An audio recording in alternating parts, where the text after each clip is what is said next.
This here is the Manta Pro Sleep Mask, and it's been designed for us side sleepers. It offers 100% blackout for deeper sleep, along with C-shaped eye cups for the best possible comfort. Apparently it has zero pressure on your eyelids and your lashes, along with specific materials that assist with the sleeping process. So I tested this for 7 days to see if it was actually worth the hype. But first, why should you even bother about improving your sleep? I'll be using the help of Matthew Walker, a very well-known neuroscientist and best-selling author, to demonstrate the importance of high-quality, regular and consistent sleep. In his book, Why We Sleep, he refers to a treatment that can improve your factual and motor memory, tap into your creative energy, help manage your food cravings, reduces the risk of developing various illnesses and diseases, along with it protecting your mental health. That, of course, is sleep. And to put this into perspective, you've definitely once in your life had a binge session watching Netflix, or to play some Call of Duty really deep into the night on a weekend. You're enjoying your munchies and you don't even recognize the passage of time. The next thing you know, it's gone way past 3 a.m. And you have two choices. You either do an all-nighter, and if you've done that, you know how much of a shit show it is, or you go to bed with minimal sleep and you wake up more lethargic, tired, weaker, and more moodier. And it all came down from a lack of sleep. So it's absolutely paramount that you prioritize this whenever possible. But that is enough chat. So let's go to day 2 of using this Manta Sleep Mask.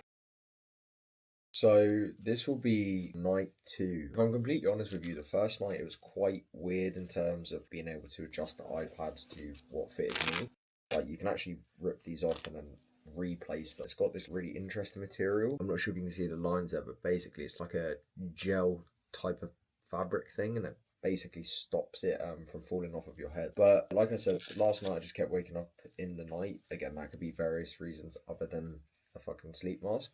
However, the one thing I do particularly like is that you've got these little oval shaped things here, so you can actually sleep on it on your side. However, this is what it looks like. It is genuinely so comfortable, like you can't even feel your eyes get rubbed in it, whereas usually they'd get like squished inwards like that, or you can just feel it on your lashes and stuff. But it's actually really comfortable, and like once you find a position that works for you, it's pretty good. They did mention about washing it. I'm too lazy to do that. I'm just going to wear it in and see what happens. But I shall see you guys tomorrow in terms of my sleep.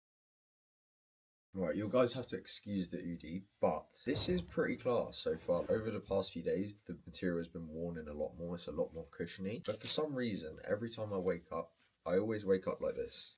Every time. I look at the alarm and the thing is already up. I'm not sure if it's this habitual thing that my body's doing or it comes off in the night, but today was the first night I actually had a full night's sleep. And one thing I can consistently say is that I feel energized. However, this might be dependent due to other factors, and I'll dive into that right now. This Manta Mask does feel like the icing on top of a cake, similar to the way supplements impact your overall health. Without the foundations of regular exercise, a nutritious diet, and managing your stress, it means close to fuck all. The same way you need foundations in place for good and quality sleep. One of them is total darkness, which this mask is pretty good at. This is because as the sun sets, your brain releases a chemical called melatonin, which signals to the body and brain to engage in processes that actively generate sleep. However, being exposed to a super bright blue screen for multiple hours within the day, during work hours, doom scrolling late at night, or watching TV can prevent melatonin being released. So your brain actually believes it's daytime, making it way harder to fall asleep. And if I'm honest, I'm not the most optimized when it comes to my sleep. I enjoy watching something prior to bed. However, throughout the day, I'll ensure I have something called night light mode on all of my screens. Practically dims how blue it is and makes it more yellow, which is easier on the eyes. And I try to keep the brightness reasonably low so it doesn't impair my sleep later. It's not exactly perfect, but it's better than nothing. And I feel pretty relaxed when I do it, so gets the job done. And another factor that will impact your sleep despite you using a sleep mask or not is how stressed are you. If you're in bed constantly overthinking about your work or your relationships, of course it's going to be harder to relax and actually fall asleep. That's why it's pretty important you have an evening routine of some sort which allows you to wind down. This generally could be whatever you want, such as spending time with your loved ones, reading, passively watching some TV. One thing that's a part of my evening routine, and I haven't just done it for 7 days but for well over a year, is I engage with journaling. I pretty much do a brain dump and review how my day went. Feels like a massive weight off of my chest, like I can actually like breathe, like and it just puts all of these racing thoughts back into perspective and gives you clarity. All I do is type out whatever is going on in my head until I get sick of hearing myself, because that exercises your subconscious mind. And that's when this bad boy would come into play. Because once you have an evening routine that actually allows you to wind down before bed, this will 100% complement that. And on the note of evening routines, we're both adults or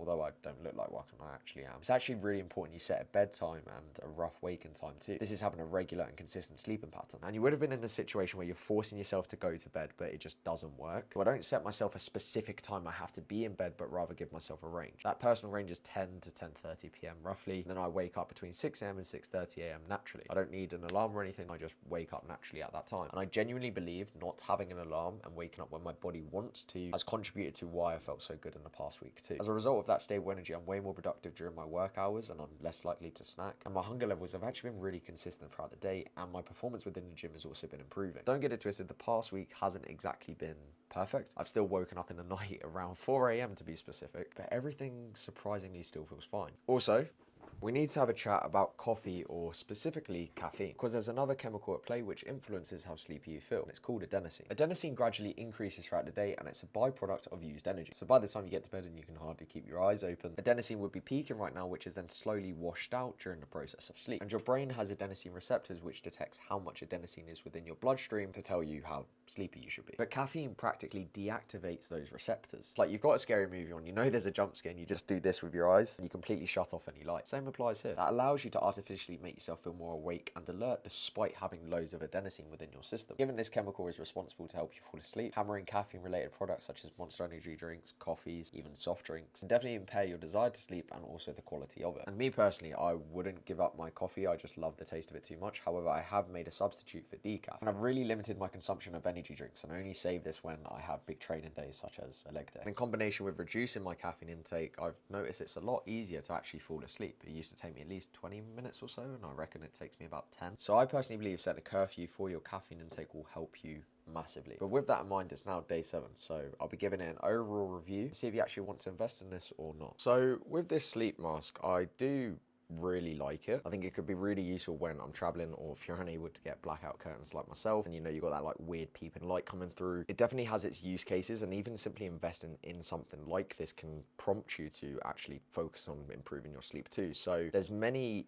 positives attached with this. I really like how it sits on the back of your head, and if you place it above your ears it actually won't chafe. So again, you've really got to get the positioning right. But overall, this is a solid product, and £83 is a tad expensive for it, if I am completely honest. Again, I'm not sure what was going on in the night, whether I was taking this off or it was falling off of my head, so if you perhaps do have some spare cash on the side, you can invest in this one, or you can get the normal Manta sleep mask. The only difference is that you don't have this oval shaped tin. I believe some of the material is a tad different. We've also got something called snooze band, I believe. Again, I'm not sure on the quality of that, and none of this is sponsored either. I just genuinely really enjoy this, and I really like how there's a peeping hole here, so your eye can actually just sit through and you can like look around and it won't actually interfere with it. Definitely has its advantages, and I will probably take this traveling with myself, as I mentioned, but I'd say a solid like 8 out of 10. But I do think focusing on the foundation, such as like a regular bedtime, limiting your caffeine intake, making sure that you manage your stress and having some sort of release for that, are going to be the biggest movers in terms of your quality and quantity of sleep. You've obviously got other factors that do influence your sleep. I'm not saying it's just them, like going to the toilet before you go to bed is a massive one, so you don't wake up in the night, or you know, don't have like a massive meal right before you sleep and have very like sort of small sips of water prior. So overall, I do really enjoy this. Again, it's become a lot more cushiony and relaxing on the eyes compared to what it was. But yeah, that's all from me.